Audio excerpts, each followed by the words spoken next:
My wife appeared at my door after years of my disappearance from her life, after that night when she ignored my warnings and went to the party with another man. She knew I wouldn't tolerate her betrayal, but she left anyway. And now, after all this time, here she is standing before me, crying, trying to convince me that she was drugged that night. And while my new love calls me for dinner from behind the door, I couldn't help but wonder, what did she expect me to say? The sound of the doorbell ringing disturbed my deep concentration on TV. Curiosity reached its height. I got up from where I was sitting and walked over to the door. Looking through the peephole, I wondered how in the hell she had managed to find me. I considered just going back to the TV and ignoring the doorbell, but then figured if she had gone to the trouble to find me, she wasn't going to go away until she got whatever it was she came for. I hooked up the safety chain and then opened the door just enough that we could see each other. I said, "What the hell do you want?" "To talk to you," she replied. "Did you not hear the way I left? I told you that I had no interest in ever seeing you again, let alone talking to you. I have no idea why you left. I came home and you were gone. No note telling me why, just all your things were gone. You can't be serious. How could you not know why? You're crazy. I know you heard me when I told you what would happen if you went through with what you were going to do. May I come in?" I figured I'd best get it over with, so I undid the chain, stepped aside, and she came in. She sat down on the couch and asked me for a glass of water. As I went to get it, my mind went back to the night that started it all. I had just gotten home from work and found my wife, Alice, all dressed up. I didn't know we had plans to go out. "We don't. I have a date tonight," she said. "A date? With who?" "You don't know him. A man I work with. Since he recently started working here, hardly anyone knows him. He requested me to accompany him to Sylvia's birthday celebration because he didn't want to attend alone. He does know you are married, doesn't he? It doesn't matter. Nothing is going to happen between us. Besides, I don't want to go to Sylvia's party alone, and you won't go with me." So I told him I'd go with him. You understand why I refused to go. I detest being around that woman with her reputation. Additionally, I don't want you to interact with her in any way. Get used to it, Sam.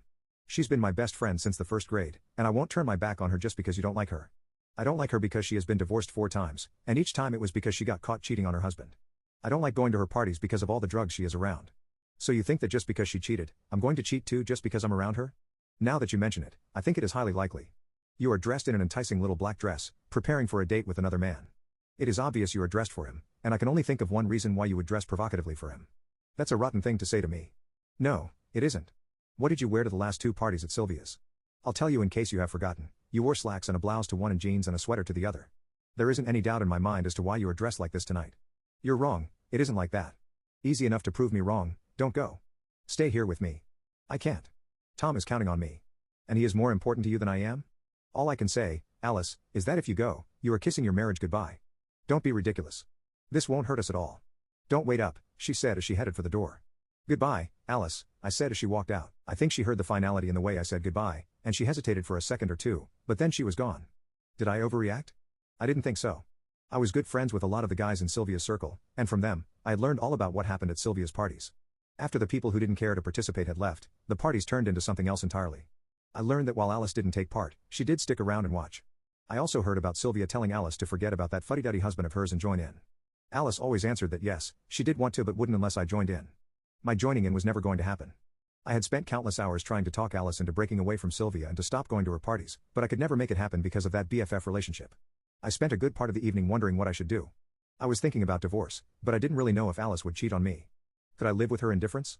We had 7 years of what I thought was a great marriage, but the only bad part was her constant association with Sylvia, whom I just couldn't stand. She was trash as far as I was concerned, and Alice knew it. One might ask why, if I knew so much about the goings-on at Sylvia's, I didn't just confront Alice.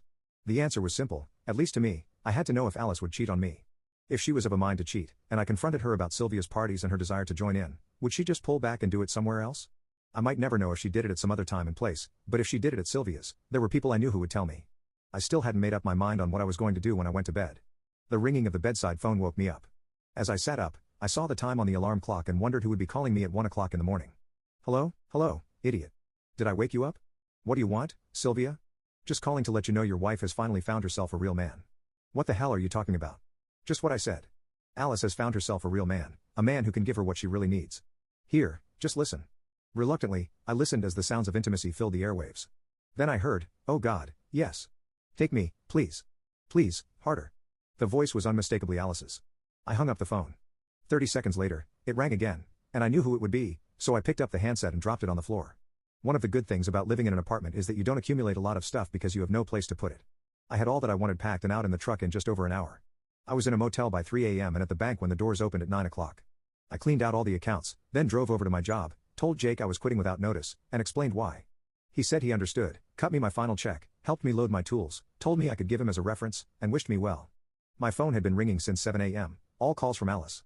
I finally turned it off and made a mental note to get a new number. Then I changed my mind. I didn't know if Alice could get the new number from her cell phone provider or not. I decided to pitch the phone in the trash can and buy a track phone at Walmart. I didn't need to do anything with credit cards since Alice and I didn't have any joint cards. She had 2 in her name, and I had 3 in mine. By 10 a.m., I was on the road to a destination I hadn't yet decided on. All I knew was that it had to be miles and miles away from Alice. I finally landed in Castle Rock, Colorado. I found a job in my field and settled in to start my new life. If there was going to be a divorce, Alice would have to file for it. If she did, she would know where I was. After a year, she could use abandonment as a reason.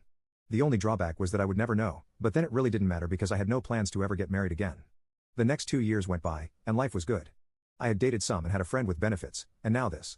I know you heard me when I told you what would happen if you went on that date. You ignored me, left for that date, and I did what I said I was going to do. How did you find me? A very expensive private detective. Why did you bother? You are my husband. The whither thou goest thing and all that kind of stuff. How did you come up with the money to pay for a very expensive private detective on a secretary's wages? I sold the house. What house? The one I was awarded in the suit. I started to ask what suit and what house but caught myself. It just didn't matter. Well, you wasted your money and the time it took you to get here because we are done. You did just what I knew you were.